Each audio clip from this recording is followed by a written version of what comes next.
Subscribe कीजिए RTS professional study को और बेल आइकन को दबाएं लेटेस्ट जीएसटी और इनकम टैक्स की वीडियो सबसे पहले पाने के लिए। वेलकम गाइस, आज मैं आपके सामने लेके आया हूँ बहुत ही कमाल की वीडियो जीएसटीपी एग्जाम प्रिपरेशन। हाँ जी दोस्तों, आज हम बात करेंगे जीएसटीपी एग्जाम प्रिपरेशन पार्ट 17 की वीडियो, जिसके अंदर आज हम डिस्कस करेंगे MCQ on GST act composition scheme पे। तो इसको समझने के लिए बने रहे मेरे साथ वीडियो के एंड तक। We start pen drive courses. दोस्तों, आप इन सभी कोर्सेज की तैयारी घर बैठे ही कर सकते हैं।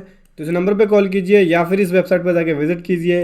वेबसाइट का लिंक इस वीडियो के डिस्क्रिप्शन में है। तो दोस्तों, यहाँ पे अगर शो कोज नोटिस इशू किया जाता है फॉर्म जीएसटी CMP 05 के अंदर 30 मार्च 2019 को, तो यहाँ पे जो कॉम्पोजिशन डीलर है वो कौन से फॉर्म के अंदर अपनी रिप्लाई को सबमिट करेगा। पहला है CMP 05, दूसरा है CMP 06, तीसरा है CMP 07, चौथा है CMP 04। तो दोस्तों यहाँ पे जो कॉम्पोजिशन डीलर है वो रिप्लाई सबमिट कर सकता है CMP 06 के अंदर। हाँ जी दोस्तों, एज पर रूल 6 सब रूल 5 के अंदर ये मेंशन है कि अगर यहाँ पे कॉम्पोजिशन डीलर को शो कोज नोटिस इशू होता है तो वो रिप्लाई दे सकता है CMP 06 के अंदर। अगला क्वेश्चन दोस्तों, मिस्टर एक्स। तो दोस्तों यहाँ पे मिस्टर एक्स जो है एक गारमेंट ट्रेडर्स है और दोस्तों यहाँ पे कुछ एग्जाम सर्विस भी प्रोवाइड कर रहा है, जैसे कि डिपॉजिट्स की हो गई, लोन्स की सर्विस हो गई, इस तरह की। तो क्या यहाँ पे वो कॉम्पोजिशन स्कीम को ऑप्ट कर सकता है? Yes, no, may be, none of the above. So दोस्तों यहाँ पे एक्स जो है कर सकता है, क्योंकि यहाँ पे जो ऑर्डर नंबर 1 है /2017 का, जो ये बोलता है कि पर्सन कुछ एग्जाम सर्विसेज प्रोवाइड कर रहा है, जैसे कि लोन का हो गया, डिपॉजिट्स का हो गया। तो यहाँ पे जो ऑर्डर पास हुआ था ऑर्डर 1/2017 का, उस ऑर्डर में ये बताया है, कुछ स्पेसिफाइड कंडीशंस बताए हैं कि यहाँ पे एग्रीगेट टर्नओवर के अंदर ये जो एग्जाम सर्विसेज है, जैसे कि लोन वाला हो गया, डिपॉजिट्स हो गया, उसको एग्रीगेट टर्नओवर में काउंट किया जाएगा। ठीक है दोस्तों, तो अगर वो एग्रीगेट टर्नओवर के हिसाब से सेटिस्फाइड कर देता है कंडीशंस को, तो कॉम्पोजिशन स्कीम को यहाँ पे ये ऑप्ट कर सकता है। अगला क्वेश्चन है क्वेश्चन नंबर 3। तो दोस्तों यहाँ पे एक पर्सन जो है वो कॉम्पोजिशन स्कीम के अंदर है और इशू कर रहा है टैक्स इनवॉइस कस्टमर को। ठीक है, तो क्या यहाँ पे जो इनवॉइस है वो सही है? Yes, no, yes but the tax amount should not be separately show, none of the above. So दोस्तों यहाँ पे जो है इसका आंसर नो है, गलत है। ये जो इनवॉइस इशू कर रहा है टैक्स इनवॉइस इशू नहीं कर सकता, क्योंकि कॉम्पोजिशन टैक्सेबल पर्सन जो है वो टैक्स को कलेक्ट नहीं कर सकते। यहाँ पे इसे बिल ऑफ सप्लाई इशू करना पड़ेगा। तो दोस्तों यहाँ पे टैक्स को कैलकुलेट करना है जो मिस्टर एक्स के द्वारा पे किया जाएगा। मिस्टर एक्स जो है एक कॉम्पोजिशन डीलर है जो कि गारमेंट का ट्रेडिंग बिजनेस कर रहा है गारमेंट्स का। ठीक है, बिजनेस की डिटेल ये है कि 2,24,000 की परचेज है इसकी, जिसके अंदर 24,000 का टैक्स इंक्लूड है। कॉस्ट ऑफ प्रोडक्ट सोल्ड जो है वो 3 लाख का है और इनवॉइस की वैल्यू 4 लाख है। तो यहाँ पे टैक्स जो पेबल बनेगा एक्स के द्वारा वो कितना बनेगा? तो सबसे पहले ट्रेडिंग है, तो ट्रेडिंग के अंदर क्या हो गया, 1% की स्कीम को ये ऑप्ट कर लेगा कॉम्पोजिशन में। ठीक है, और उसके बाद हम बात करें टैक्स की कैलकुलेशन की, तो जो इन कॉम्पोजिशन स्कीम में ये होता है कि जितनी इनवॉइस की वैल्यू होगी उसके ऊपर टैक्स पे करना पड़ेगा गवर्नमेंट को। तो इनवॉइस की वैल्यू कितनी है? 4 लाख, 4 लाख के ऊपर 1%, दैट मीन 4,000 पे करना पड़ेगा। इसका आंसर 4,000 हो जाएगा। अगला है question, which of the following person is ineligible to opt composition scheme. इनमें से कौन से ऐसे पर्सन है जो इनएलिजिबल है कॉम्पोजिशन स्कीम को ऑप्ट करने के लिए? ठीक है, जैसे पहला है कैजुअल टैक्सेबल पर्सन, दूसरा है नॉन रेजिडेंट टैक्सेबल पर्सन, तीसरा है इंटरस्टेट सप्लायर ऑफ सर्विसेज, चौथा है ऑल ऑफ द अबव। तो इसका आंसर जो होगा दोस्तों ऑल ऑफ द अबव। ये सारे पर्सन ऐसे हैं जो कॉम्पोजिशन स्कीम को ऑप्ट नहीं कर सकते हैं, चाहे वो कैजुअल टैक्सेबल पर्सन हो, नॉन रेजिडेंट टैक्सेबल पर्सन हो, इंटरस्टेट सप्लायर हो सर्विसेज की। क्वेश्चन नंबर 6 की बात करूं, क्या यहाँ पे पर्सन जो टैक्स पे कर रहा है कॉम्पोजिशन स्कीम के अंदर विड्रॉल कर सकता है स्कीम से voluntarily? Yes, no, may be, yes subject to the prior approval of the central government. Yes, withdrawal कर सकता है दोस्तों। उसको भरना होगा CMP 04। CMP 04 के अंदर फॉर्म को भरने के बाद यहाँ पे विड्रॉल कर सकता है। इसके लिए आप रूल 6 सब रूल 3 को भी देख सकते हैं। अगला क्वेश्चन है, which of the following return is to be file by the composition dealer. इसमें से कौन सा रिटर्न है जो कॉम्पोजिशन डीलर के द्वारा फाइल किया जाएगा? GSTR 1, GSTR 3B, GSTR 2A, none of the above. इसका answer none of the above हो जाएगा, क्योंकि ये जितने भी रिटर्न है कॉम्पोजिशन डीलर फाइल नहीं करता। कॉम्पोजिशन डीलर को GSTR 4 फाइल करना होता है और 9A फाइल करना होता है, और एक अभी CMP 08 आया है वो फाइल करना होता है, जिसके अंदर वो टैक्स पे करता है। ठीक है, अब यहाँ पे क्वेश्चन है क्वेश्चन नंबर 8। क्या यहाँ पे एक registered person input tax credit को अवेल कर सकता है अगर वो परचेज करता है गुड्स? किससे? कॉम्पोजिशन पर्सन से। Yes, may be, yes subject to the prior approval of the central government, no. तो दोस्तों इसका आंसर जो हो जाएगा वो नो हो जाएगा, क्योंकि यहाँ पे एक रजिस्टर्ड पर्सन अगर कॉम्पोजिशन डीलर से माल खरीदता है तो उसे इनपुट नहीं मिलेगा, क्योंकि composition dealer tax invoice issue नहीं कर सकता, वो टैक्स लगाएगा ही नहीं तो इनपुट मिलेगा ही नहीं। अगला क्वेश्चन है question number 9, can a person paying tax under composition scheme make supply of goods to SCZ located in the same state. तो दोस्तों यहाँ पे क्या एक पर्सन टैक्स जो कॉम्पोजिशन स्कीम के अंदर पे सप्लाई कर सकता है गुड्स की SCZ यूनिट को अगर वो सेम स्टेट में लोकेटेड है? Yes, no, yes subject to the prior approval of the central government, yes subject to the prior approval of the concern state government. इसका आंसर जो होगा हो जाएगा दोस्तों नो होगा, क्योंकि एक composition taxable person inter state supply नहीं कर सकता, और जब हम SCZ यूनिट के अंदर अगर सप्लाई करते हैं तो वो हमारी इंटर स्टेट सप्लाई के अंदर ट्रीट की जाती है। तो इसका आंसर नो होगा। इसमें से कौन सा है जो एग्रीगेट टर्नओवर की कैलकुलेशन में कैलकुलेट नहीं किया जाता है, इंक्लूड नहीं किया जाता?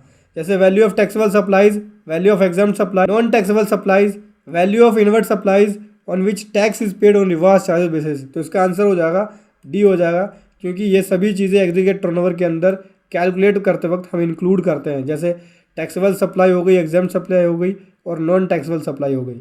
लेकिन अगर इनवर्ट सप्लाई के ऊपर रिवर्स चार्जेस बेस के हिसाब से हम टैक्स पे कर रहे हैं तो उसको हम एग्रीगेट टर्नओवर में नहीं जोड़ते हैं। अगला क्वेश्चन है क्वेश्चन नंबर 11, क्या डॉक्यूमेंट इशू कर सकता है अगर पर्सन कॉम्पोजिशन स्कीम में है तो अपने कस्टमर को? पहला बिल ऑफ सप्लाई, दूसरा टैक्स इनवॉइस, तीसरा इनवॉइस पेमेंट वाउचर। तो यहाँ पे कॉम्पोजिशन स्कीम के अंदर अगर कोई पर्सन रजिस्टर्ड है तो इशू करेगा वो बिल ऑफ सप्लाई।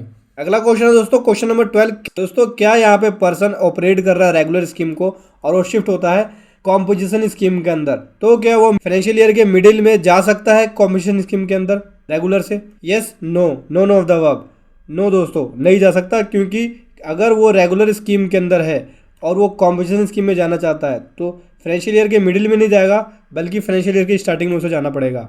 अगला क्वेश्चन है who is not eligible to opt composition scheme. इसमें से कौन सा ऐसा पर्सन है जो कॉम्पोजिशन स्कीम को ऑप्ट नहीं कर सकता, कॉम्पोजिशन स्कीम को नहीं ले सकता?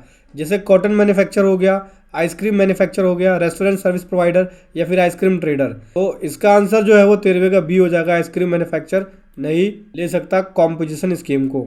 इसके लिए दोस्तों आप नोटिफिकेशन देख सकते हैं, नोटिफिकेशन 8/2017 का, जो कि इशू हुआ है 27/6/2017, दैट मीन्स 27 जून को इशू हुआ है। आप उस नोटिफिकेशन को देख सकते हैं।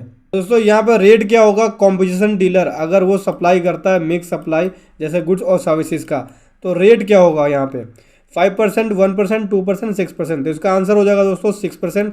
अगर मिक्स सप्लाई करता है ले सकता है 6% वाली स्कीम के अंदर मिक्स सप्लाई कर सकते हैं, जैसे गुड्स और सर्विसेज दोनों की। इसके लिए दोस्तों आप नोटिफिकेशन देख सकते हैं, नोटिफिकेशन नंबर 2/2019 का, जिसके अंदर गवर्नमेंट 6% वाली स्कीम के बारे में बात कर रही है। अगला क्वेश्चन है question number 15, a person registered in composition scheme in financial year 19-20, now he again want to operate in this scheme in the financial year 2020-21, does he need to file fresh declaration for the same? So दोस्तों यहाँ पे एक person registered है composition scheme में financial year 19-20 में। Now अभी वो ये चाहता है कि दोबारा वो फाइनेंशियल ईयर 20-21 के अंदर सेम स्कीम को ऑपरेट करना चाहता है, तो क्या यहाँ पे उसे फ्रेश डिक्लेरेशन फाइल करने की ज़रूरत है?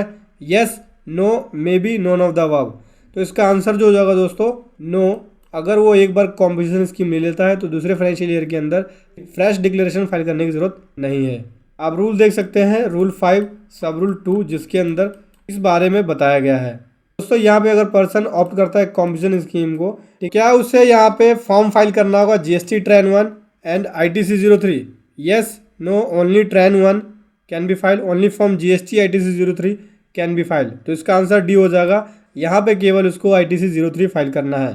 इसके लिए आप रूल देख सकते हैं, रूल 3 का सब रूल 3 है, इसके बारे में बताता है मैन्युफैक्चरर के लिए क्या रेट होगा अगर वो कॉम्पोजिशन स्कीम को ऑप्ट करता है, तो टैक्स का रेट क्या होगा यहाँ पे? 5%, 1%, 6%, एग्जेम्प्ट फॉर मैन्युफैक्चरर। मैन्युफैक्चरर के लिए जो रेट है दोस्तों 1% का है, 0.5% CGST, 0.5% SGST और 1% ट्रेडर का भी है। 5% जो हो गया रेस्टोरेंट सर्विस प्रोवाइड करते हैं उनके लिए, और 6% मिक्स सप्लाई करते हैं गुड्स और सर्विसेज दोनों की, उसके लिए हो गया। कितने दिन के अंदर दोस्तों यहाँ पे CMP 03 को फाइल करना होगा एक पर्सन को अगर वो टैक्स पे कर रहा है अंडर सेक्शन 10 के हिसाब से? 30 डेज, 60 डेज, 90 डेज, 180 डेज। तो 90 डेज के अंदर यहाँ पे CMP 03 फाइल करना होगा अगर वो अंडर सेक्शन 10 के अंदर टैक्स पे कर रहा है, दैट मीन्स कॉम्पोजिशन डीलर है और वो लाइबल हो जाता है टैक्स पे करने के लिए अंडर सेक्शन 10, तो उसे CMP 03 जो है 90 डेज के अंदर फाइल करना होगा। इसके लिए आप रूल 3 सब रूल 4 को आप रेफर कर सकते हैं ऑफ CGST रूल। दोस्तों यहाँ पे एक कॉम्पोजिशन टैक्सेबल पर्सन चाहता है साइन बोर्ड डिस्प्ले करना अपने बिजनेस के प्रिंसिपल प्लेस पे, कि वो एक कॉम्पोजिशन टैक्सेबल पर्सन है, तो उसे यहाँ पे रिक्वायर्ड है मेंशन करना डैश उसके बोर्ड पे क्या मेंशन करना होगा उसे, composition taxable person exempt from GST, no tax can be collected, none of the above. तो दोस्तों इसको लिखना होगा ए कॉम्पोजिशन टैक्सेबल पर्सन, उसे ये यहाँ पे मेंशन करना होगा। अगला क्वेश्चन है the person was operating under normal scheme but now he want to convert in composition scheme, which form he must file. तो दोस्तों यहाँ पे एक पर्सन जो है नॉर्मल स्कीम के अंदर है, नॉर्मल स्कीम को ऑपरेट कर रहा है, लेकिन अभी वो चाहता है कन्वर्ट होना कॉम्पोजिशन स्कीम में, तो कौन सा फॉर्म उसे फाइल करना चाहिए, form GST CMP 01, part B of form GST registration 01, form GST CMP 02, form GST CMP 03। दोस्तों इसे यहाँ पे फाइल करना होगा फॉर्म GST CMP 02।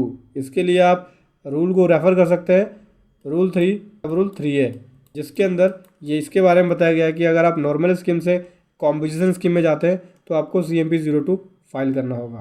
दोस्तों वीडियो कैसी लगी जरूर बताएं, मन में जो भी क्वेश्चन हो कमेंट बॉक्स में लिखें और इस वीडियो को ज़्यादा से ज़्यादा शेयर करें, क्योंकि जितना ज़्यादा आप शेयर करते हैं मुझे खुशी मिलती है और मैं इस तरह की वीडियो आपके सामने लाता हूँ। लाइक कीजिए, शेयर कीजिए।